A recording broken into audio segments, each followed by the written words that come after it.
के इस महान अवसर पर 4 चांद, 1 सूरज और 3 तारे लगाने आ रहे हैं भूतपूर्व इंडियन आइडल से निकले सिंगिंग के स्टार। सारा भोजपुरी समाज के हम भोजपुरी गायक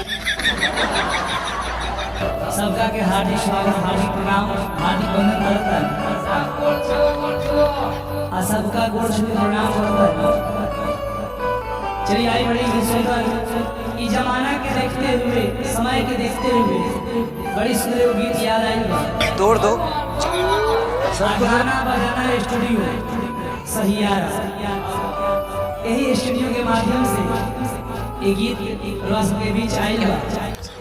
गीत के भाव ये समय के देखते हुए, जमाना के देखते हुए ये गीत लोग सब सुनी आय करा के भूनी आप सच्चाई बा कि बुराई बा, इनवा सबके बीच आय करे।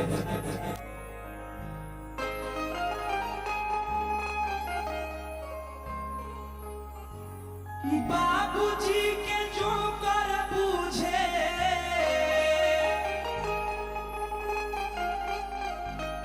बाबूजी के जो कर पूछे, मम्मी जी के नौकर जुगवा ओकर आ गए। तजे भाई के मारे ठोकर जुगवा ओकर आ गए। भाई के मारे ठोकर जुगवा ऊपर आ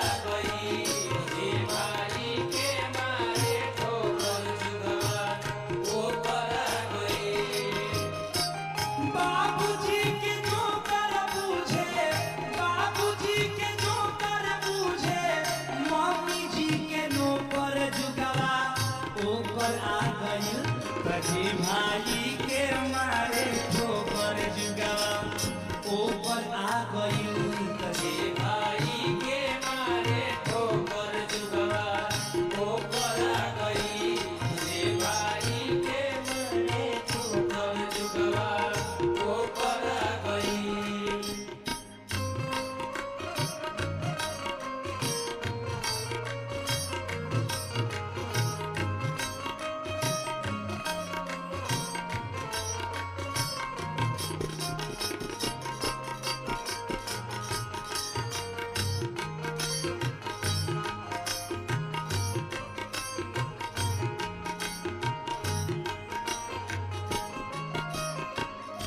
बबुआ बयली लोढ़ा से परी छैली। बबुआ बयली लोढ़ा से परी छैली। बबुआ बयली लोढ़ा से परी छैली। बबुआ बयली लोढ़ा से परी छैली। दौरा में डेग जाबो जेठानी घर भइली। दौरा में डेग जाबो जेठानी घर भइली। दौरा में डेग जाबो जेठानी घर भइली। दौरा में डेग जाबो जेठानी घर भइली। बबुआ हमर भेड़ा भइले। बबुआ हमार भेड़ा भइले। पढ़ल लिखल होकर जुगवा ओकर आ गइल। तजे भाई के मारे ठोकर जुगवा ओकर आ गइल। तजे भाई के मारे ठोकर जुगवा ओकर आ गइल। तजे भाई के मारे ठोकर जुगवा ओकर आ गइल।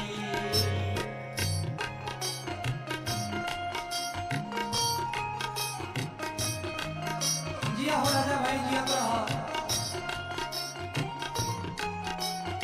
ना। ठीक है भाई।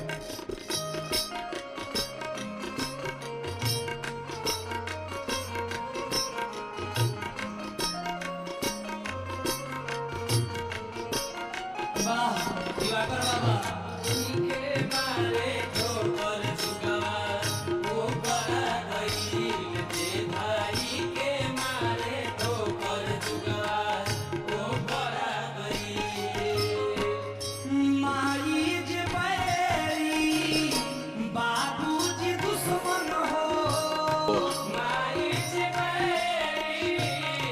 मुझे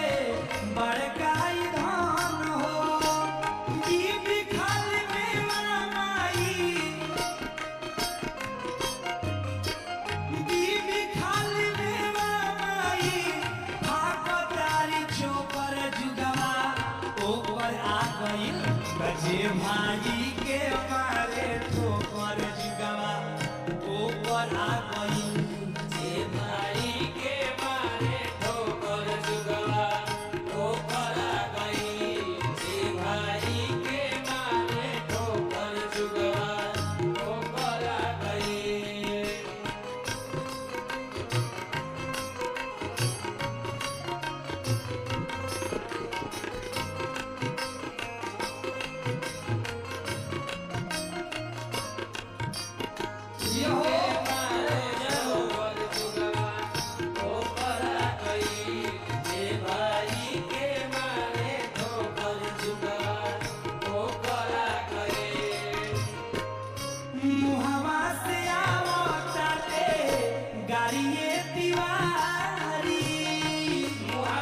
कोई गाता है तो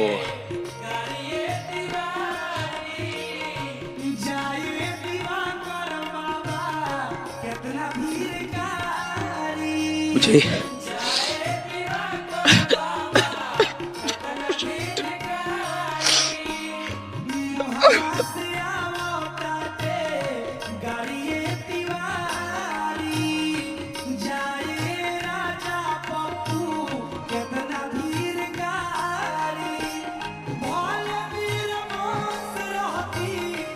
मुझे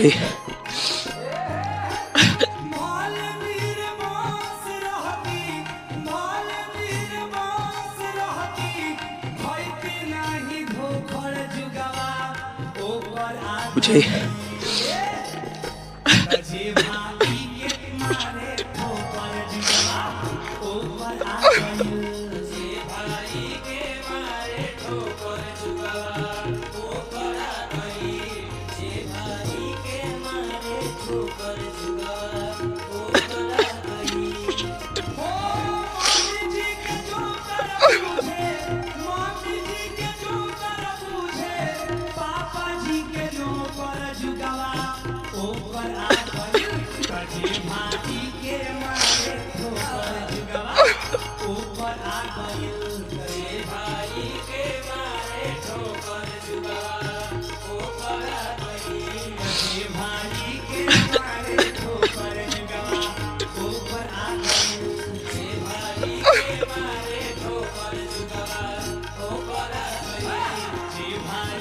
कोई ऐसा इतना अच्छा, जब मैं ऐसे रियलिटी शोज पे आती हूँ, इतना टैलेंट देखते हैं हम।